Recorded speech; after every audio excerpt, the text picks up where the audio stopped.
Irmãos, a paz do Senhor Jesus, com muita alegria que eu saúdo a todos neste momento, mais uma vez, para meditarmos na palavra do Senhor, nessa data especial, esse domingo de Páscoa, onde a grande maioria das nações do mundo comemora a Páscoa, essa festa que é cristã, essa festa que é religiosa. E é interessante, irmãos, que a maioria de nós sabe exatamente, decora a data, né? O dia que cai a Páscoa, o segundo domingo de abril, mas a maioria também de nós não sabe o significado, o que representa, o que simboliza, né? Qual é a mensagem, o que está por trás dessa festa que é, sem dúvida, uma das mais importantes festas cristãs. Essa festa que ela foi instituída por Deus no Antigo Testamento e há nela um valor grande, extraordinário para os judeus e para nós hoje. O que ela representa? É verdade que gostamos de chocolate, achamos o coelhinho um animal dócil, um animal fofo, criado por Deus, mas será que é o chocolate e o coelho que realmente representa a Páscoa? Eu queria convidar os irmãos nesta oportunidade para nós meditarmos à luz da palavra de Deus. Que festa é essa? O que representa a Páscoa? Qual é o seu significado histórico e qual é o seu significado para nós hoje? A Páscoa ela foi instituída por Deus, como eu falei lá no Antigo Testamento, quando o povo de Israel estava cativo no Egito, e ela foi instituída na última noite em que Israel esteve no Egito. Aquela foi a noite da saída. Aquela foi a noite da libertação, aquela foi a noite do êxodo, aquela foi a noite da Páscoa. No Antigo Testamento, o povo de Deus, o povo de Israel, no seu calendário anual, comemorava muitas festas, era um povo muito festivo. Por exemplo, você tinha a Páscoa, que era a festa que comemorava a saída do Egito. Você tinha a festa das trombetas, que era a festa que comemorava as primeiras chuvas sobre a lavoura. Você tinha a festa para comemorar a colheita da cevada. Você tinha a festa para comemorar a colheita do trigo. Então, era um povo muito festivo. Mas, de todas essas festas que esse povo comemorava, sem sombra de dúvida, a festa mais importante era a festa da Páscoa. A instituição, irmãos, da Páscoa está no livro do Êxodo, o segundo livro da Bíblia, no capítulo 12, do versículo 1 ali até o versículo 11. Se os irmãos depois, por favor, leiam esse texto com a sua família, reúnem-se, é importante isso, ensinem para os seus filhos qual é o significado da Páscoa. Irmãos, este marketing em relação ao coelho, em relação ao chocolate é tão forte que ontem eu mesmo tive a experiência de perguntar para minha filha qual o significado da Páscoa. Ela tem 4 anos e ela me respondeu com o coelhinho, me respondeu a respeito do chocolate. E aí eu sentei novamente com os meus filhos e fui explicar para eles qual é o significado da Páscoa. As nossas crianças precisam entender. Essa festa ela precisa ser recristianizada, ela precisa voltar às suas origens. Precisamos estudar novamente nós mesmos qual é o significado, como surgiu, qual foi o objetivo de Deus em instituir essa festa tão importante no calendário bíblico e no calendário cristão. Aprendemos, irmãos, ao longo da Bíblia, sobretudo do Antigo Testamento, que Deus é um Deus festivo, Deus é um Deus alegre. É interessante que muita gente tem a imagem do Deus da Bíblia, sobretudo o Deus do Antigo Testamento, como sendo um Deus carrancudo, um Deus mal-humorado, um Deus irado, um Deus punitivo, não é verdade? Mas é que essas pessoas não conhecem a Bíblia com profundidade, não param para meditar e para estudar a palavra de Deus. Porque quando a gente estuda, volto a dizer, Deus é um Deus alegre, Deus é um Deus festivo. Você quer ver um exemplo? A Páscoa, ela foi instituída e ela era comemorada durante 7 dias. Quando a Páscoa acabava, começava-se uma outra festa, que era a festa das semanas, que tinha uma duração de 49 dias, 7 semanas. E a festa das semanas, ela comemorava a colheita da cevada. Quando acabava a festa das semanas, depois de 49 dias após a Páscoa, no 50º dia, ou seja, no dia de número 50, era comemorada a festa do Pentecostes, que era a festa que celebrava a colheita do trigo. Então você vê que eram praticamente 3 festas, ou seja, que duravam 2 meses do ano em festa. O povo agradecendo a Deus pelas suas bênçãos. Então você percebe que quando Deus, um Deus festivo, um Deus alegre, ele derrama bênção sobre um povo que é grato, sobre um povo que reconhece as benesses do Senhor, o resultado disso são celebrações, o resultado disso são festas. E aí hoje, irmãos, diante desse entendimento, eu queria meditar com os irmãos sobre 3 aspectos da Páscoa. A Páscoa no aspecto judaico, falando de uma forma bem resumida, que é aquele texto de Êxodo 12, a festa no aspecto como Cristo celebrou, como Jesus celebrou com seus discípulos, e qual foi a grande mudança que houve em relação à Páscoa do Antigo Testamento, e a Páscoa para nós hoje, qual é o significado, qual é o valor, qual é o sentido, né?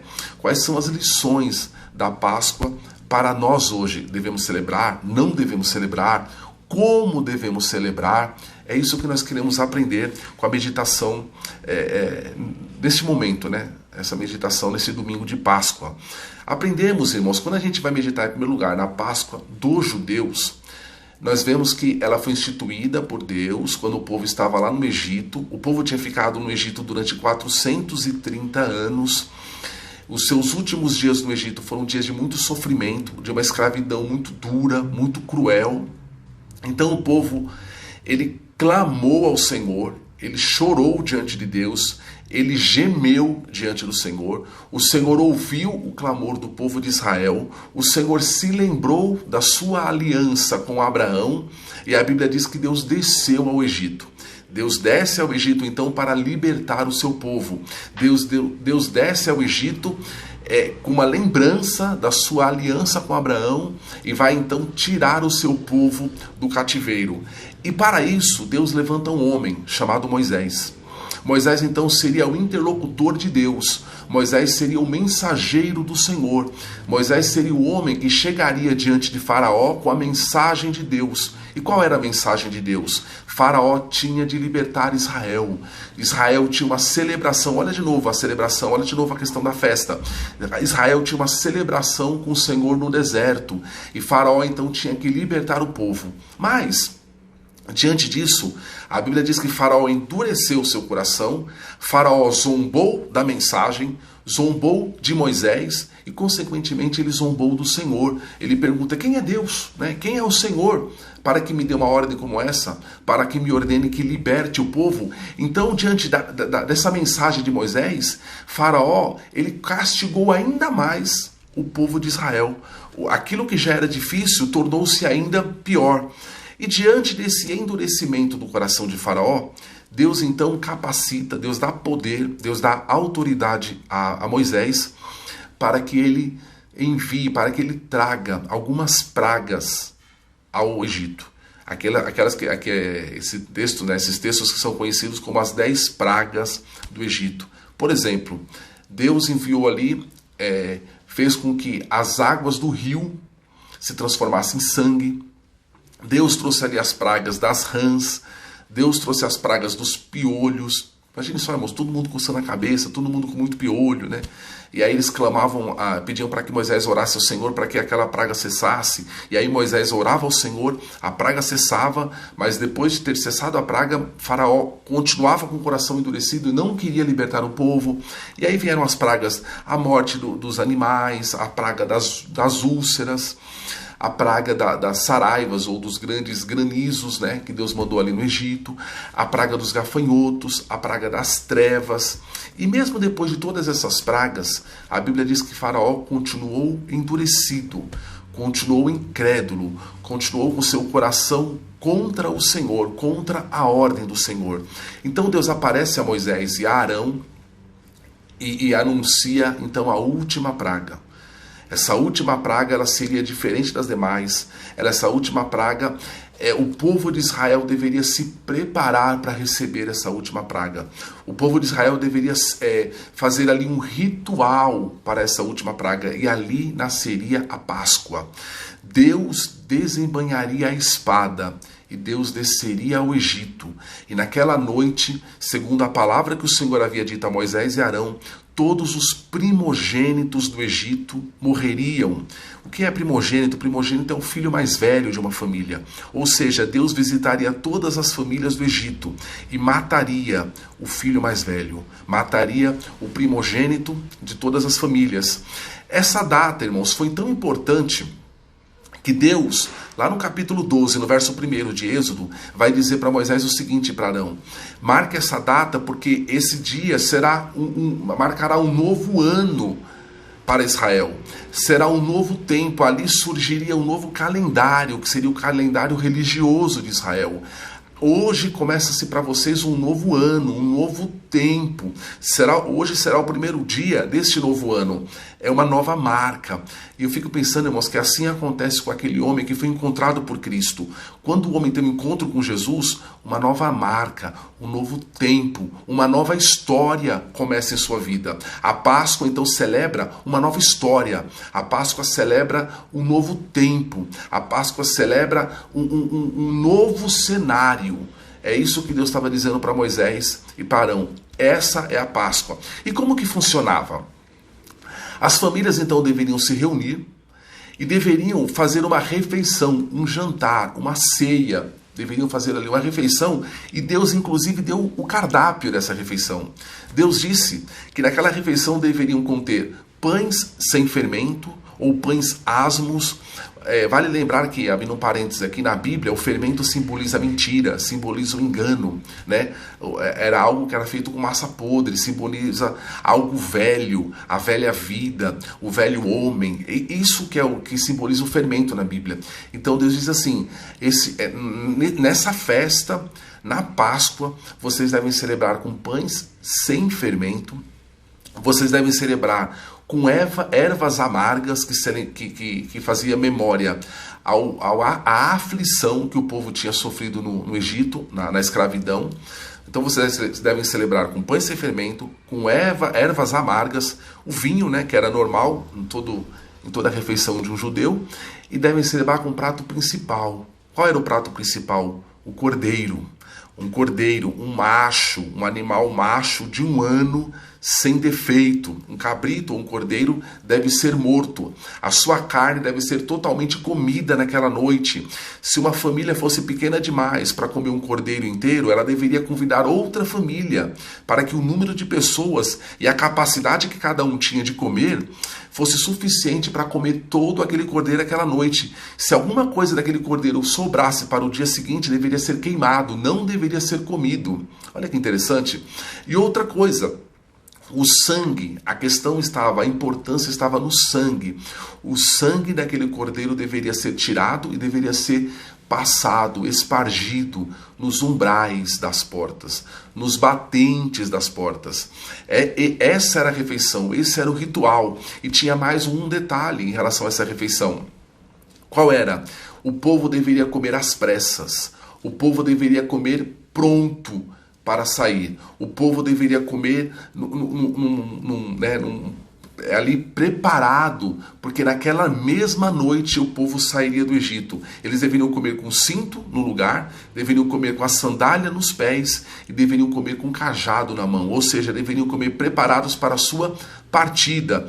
Por que isso? Porque Deus havia anunciado que naquela noite o anjo da morte passaria no Egito, visitaria o Egito, e só havia uma maneira da família, da pessoa se livrar da presença desse anjo, do castigo desse anjo. Deus visitaria o Egito, a maior potência do mundo na época, uma potência com uma capacidade de exército muito grande, mas Deus visitaria o Egito com uma grande destruição.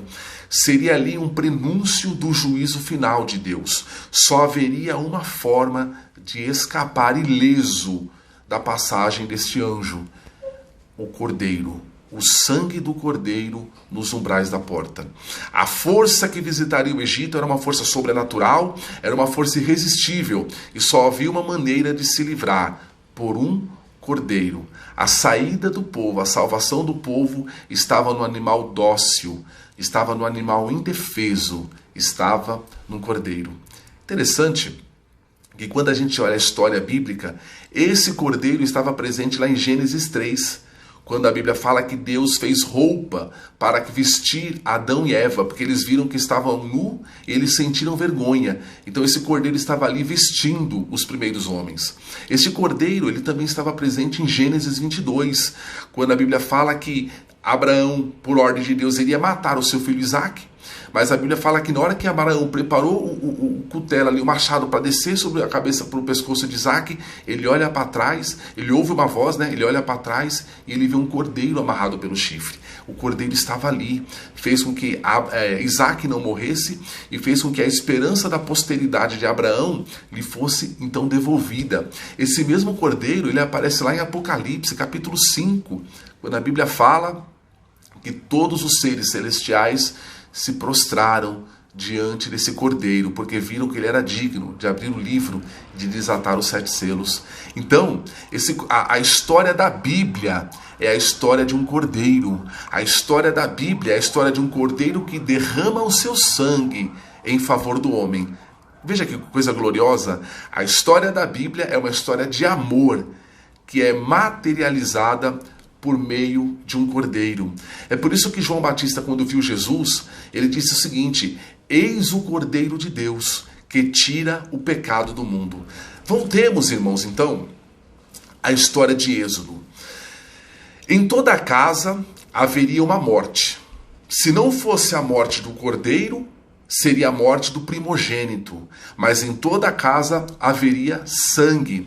Os primogênitos que estavam na mesa de Israel, né, aqueles que confiaram na palavra do Senhor e que mataram o cordeiro, os primogênitos sentados à mesa olhavam para a refeição e diziam consigo mesmo, né, eu só estou vivo porque esse cordeiro morreu. Esse cordeiro, ele morreu para que eu pudesse ficar livre, para que eu pudesse ficar vivo. Somente o sangue do cordeiro tinha o poder de libertar a família daquele pranto de desespero. Então o significado da Páscoa para os judeus, a Páscoa do Antigo Testamento, é essa: o cordeiro morreu, o sangue do cordeiro está nas portas e o anjo passaria por cima. Esse é o significado da palavra Páscoa. A palavra Páscoa significa passar por cima, ou seja, nas portas em que estivesse o sangue do cordeiro, o Senhor estaria ali. O Senhor estaria naquela porta, protegendo aquela casa, guardando aquela casa. E quando o anjo então viesse, o anjo da morte viesse e chegasse naquela casa e encontrasse ali o Senhor, ele passaria por cima, ele passaria direto. Então a palavra Páscoa significa isso: passar por cima. Irmãos, e toda essa passagem, todo esse ritual, toda essa festa, lá no Antigo Testamento, ela era uma sombra. Ela apontava para um cordeiro maior. Ela apontava para um cordeiro perfeito que um dia morreria e libertaria o seu povo definitivamente da morte. Por quê? Porque era uma sombra. Porque ela tinha que ser feita todos os anos. O cordeiro tinha que morrer todos os anos. Todos os anos as famílias de Israel tinham que se reunir e matar um cordeiro. Hoje nós não precisamos mais, por quê? Porque o cordeiro perfeito já morreu. O cordeiro perfeito já foi imolado. O sangue perfeito já foi derramado. Então nesse domingo de Páscoa a gente não precisa pegar cada família, pegar o seu animal, o seu cordeiro e matar, derramar o sangue e passar nos umbrais da porta. Porque aquilo era uma sombra para algo maior. Então assim, esta era a festa dos judeus. Uma festa que trazia à memória a sua libertação do Egito, comemorava-se ali então a liberdade da escravidão.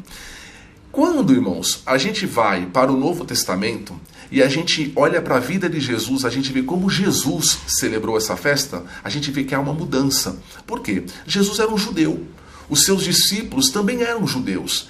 E um dia antes de Jesus ir para a cruz, Jesus morrer, Jesus ele foi então celebrar a sua Páscoa. Jesus foi ali celebrar aquilo que nós chamamos de a última ceia. Eram judeus e eles deveriam comemorar então a Páscoa nos moldes da sua tradição, nos moldes dos seus ancestrais.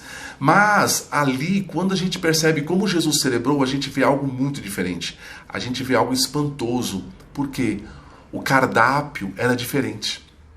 Quando a gente vê a ceia que Jesus celebrou, a gente encontra naquela ceia o vinho, a gente encontra naquela ceia o pão, mas havia algo espantoso. A gente não encontra naquela ceia o prato principal. E qual era o prato principal? O cordeiro. A Bíblia fala que Jesus ele pegou o pão, e quando ele pega o pão, ele não vai apontar para o sofrimento lá no Egito. Ele vai pegar o pão e vai dizer o seguinte: este pão é o Novo Testamento no meu corpo. Este pão é o pão que é o meu corpo que é partido por vós. Jesus muda. Agora já não tinha ali uma carne de cordeiro apontando para um sacrifício. Ali o cordeiro estava presente na mesa, mas ainda estava vivo. Ele seria morto no dia seguinte. Depois disso, Jesus ele pega o cálice, ele pega o vinho, não apontando novamente para os seus ancestrais. Ele diz o vinho: este é o cálice, é o Novo Testamento no meu sangue, que é derramado por vós. Ou seja, há uma mudança. Perceba que naquela refeição, Jesus ele vai comparar a sua carne com o pão. Na verdade, Jesus demonstrava ali, volto a dizer, que o cordeiro estava vivo, o cordeiro ainda estava sentado à mesa e que seria morto no dia seguinte. A lição da Páscoa de Jesus era essa: vou morrer para que vocês se alimentem. Vou morrer para que vocês sejam definitivamente libertos da ira divina. Então Jesus marcava ali um novo tempo, um novo pacto, uma nova aliança. Isso demonstrava que o verdadeiro êxodo, a verdadeira saída, a verdadeira libertação estava por vir. Então essa foi a grande mudança da Páscoa dos judeus para a Páscoa, que nós podemos chamar a Páscoa cristã. Há uma mudança significativa nisso. E como hoje, irmãos, nós como cristãos podemos comemorar essa Páscoa? Como nós hoje fazemos essa celebração? Na verdade, irmãos, essa celebração nós fazemos hoje não anualmente, como os judeus faziam. Nós fazemos ela hoje mensalmente. Todas as vezes que participamos da mesa do Senhor, da ceia do Senhor, nós tomamos o pão, tomamos o cálice, o que nós estamos fazendo é celebrando o nosso êxodo, é celebrando a nossa libertação, é celebrando, portanto, a nossa Páscoa. É verdade, irmãos, que gostamos de chocolate, né? É verdade que gostamos de um bom bacalhau, gostamos de passar esse domingo de Páscoa junto com a nossa família, mas devemos ter o foco na verdadeira Páscoa. Devemos ter o foco de que a Páscoa vai além de tudo isso. Vai além de todo esse marketing comercial que é feito. Na Páscoa cristã, nós comemoramos algumas coisas e de algumas formas. Por exemplo, na Páscoa cristã, nós comemoramos a morte e comemoramos a vida. Alguém pode pensar, mas como assim comemorar a morte? É verdade, comemoramos a morte. Meyer Pirman, um teólogo famoso do passado, ele fez uma pergunta bastante interessante. Meyer Pirman perguntou o seguinte: por que comemoramos a morte de Jesus mais do que qualquer outro evento da sua vida? É verdade. Por que a gente comemora a morte de Jesus e não comemoramos, por exemplo, o dia do Sermão do Monte? Não comemoramos o dia da ressurreição de Lázaro? Não comemoramos o dia da multiplicação do vinho? Por quê? Porque Jesus ele veio para morrer. Jesus ele não veio para trazer ensinamentos morais, como Gandhi. Jesus não veio para fazer obras filantrópicas, obras sociais, como algumas religiões ensinam. Jesus veio para morrer. O triunfo de Jesus, a vitória de Jesus estava justamente na sua morte. Era na morte que Jesus triunfou. Nesse ponto, a Páscoa é uma celebração da morte. uma celebração do sangue derramado, uma celebração do cordeiro que foi imolado. Mas também na Páscoa nós comemoramos a vida. E por que comemoramos a vida? Porque nós sabemos que o cordeiro perfeito, ele não ficou morto. Sabemos que a tumba ficou vazia. Sabemos que quando entraram ali os primeiros discípulos, os lenços, o lençol, estava dobrado, ou seja, Jesus não saiu dali com pressa. A pedra havia sido removida, não para que Jesus saísse, mas para que eles pudessem entrar. A morte não pôde deter o Senhor. Ele ressuscitou. Então na Páscoa nós comemoramos a morte e comemoramos a ressurreição do Senhor. E nos alegramos porque sabemos na Páscoa que a morte morreu. Sabemos na Páscoa que por causa da morte do Senhor, a morte foi derrotada. Ou seja, como diz o hino, a morte morreu no lenho da cruz. Portanto, celebramos a morte, celebramos a vida. Justamente, por quê? Porque ele ressuscitou. Ele ressuscitou porque ele era o Cordeiro perfeito, o verdadeiro Cordeiro perfeito. Ele era realmente um Cordeiro imaculado. E pela sua morte ele vai demonstrar que o bem venceu o mal, a vida venceu a morte.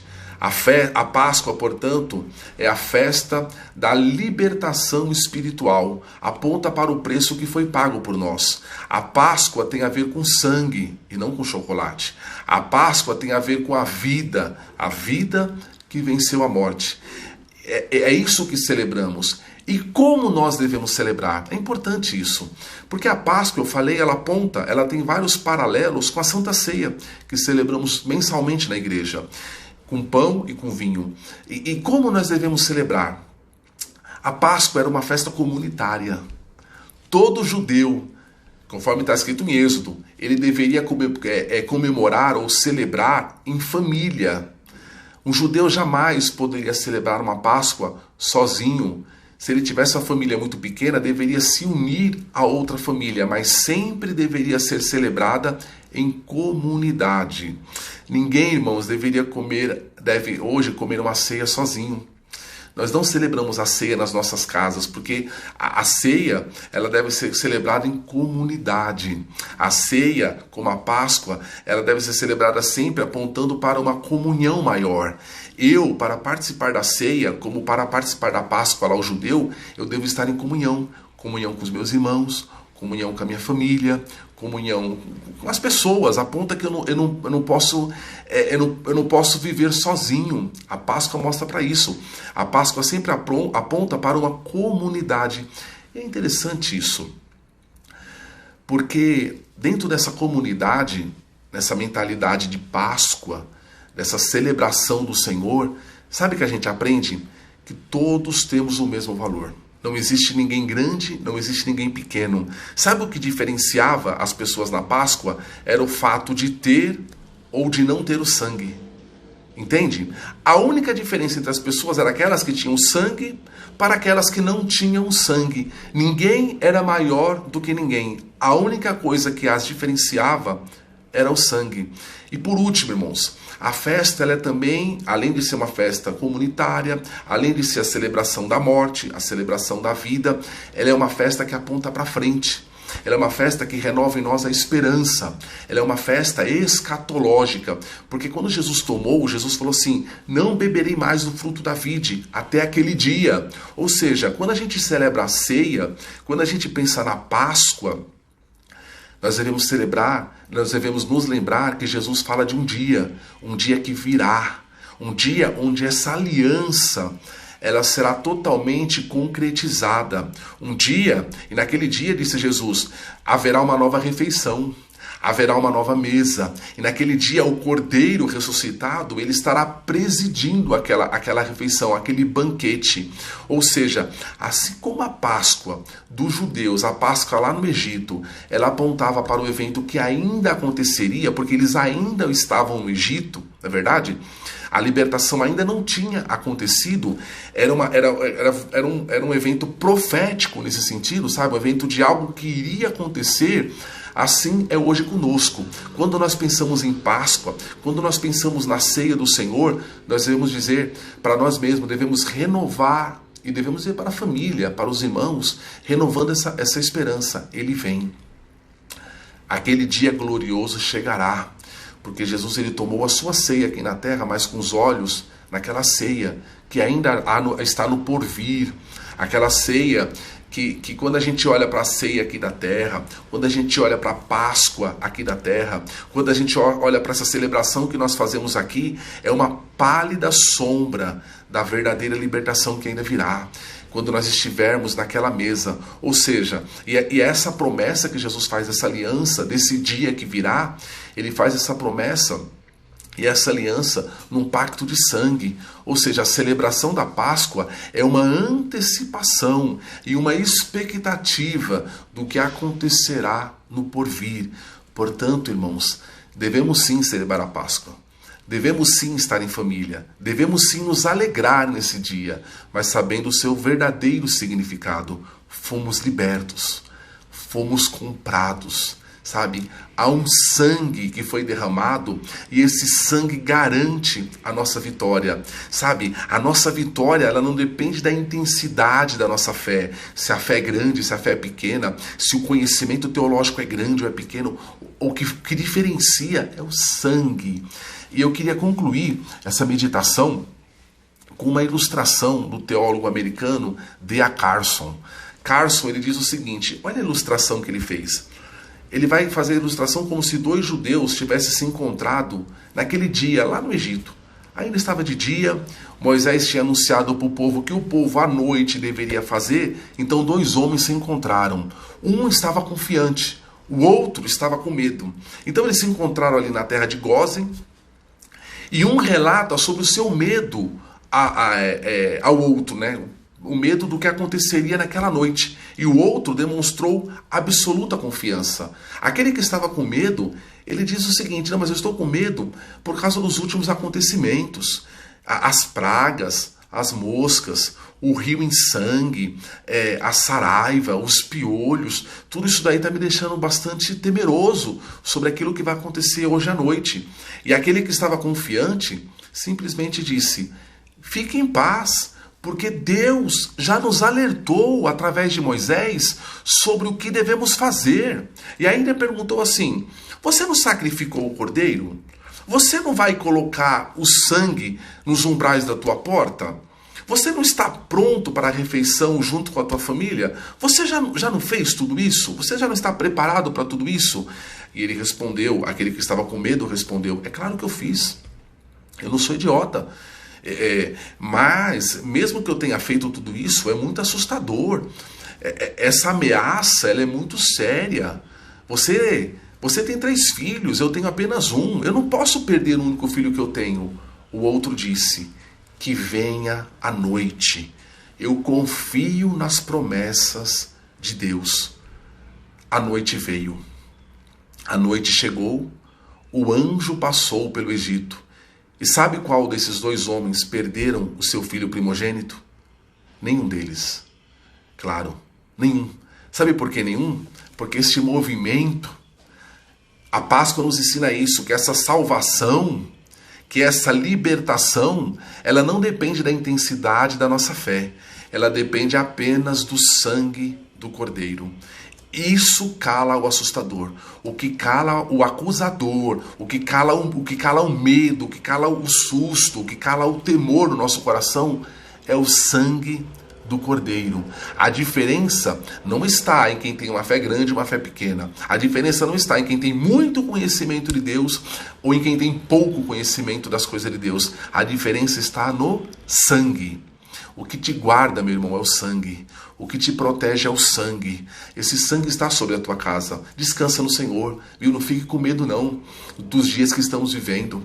Estamos saindo daqui. A Páscoa nos aponta para aquela refeição que um dia teremos na mesa do Senhor. Portanto, enquanto estivermos aqui, nesse Egito espiritual, nesse exílio espiritual, nesse cativeiro espiritual, descanse. Se há o sangue na tua vida, há a proteção de Deus na tua vida e a tua salvação está garantida pelo Senhor. Então, Páscoa nos remete a isso. Fomos redimidos, fomos comprados, O sangue foi derramado. E aconteça o que acontecer, se o sangue estiver nos umbrais da nossa vida, do nosso coração, da nossa porta, a nossa família estará guardada. Que Deus abençoe os irmãos em nome de Jesus. Eu quero fazer uma oração por você. Uma oração de gratidão pelo sangue que foi derramado. Uma oração para que o nosso coração se tranquilize nessa promessa. Nessa ilustração, eu não sei se você é um homem confiante ou se você é um homem temeroso, mas se você estiver com sangue, você estará guardado. Oremos ao Senhor.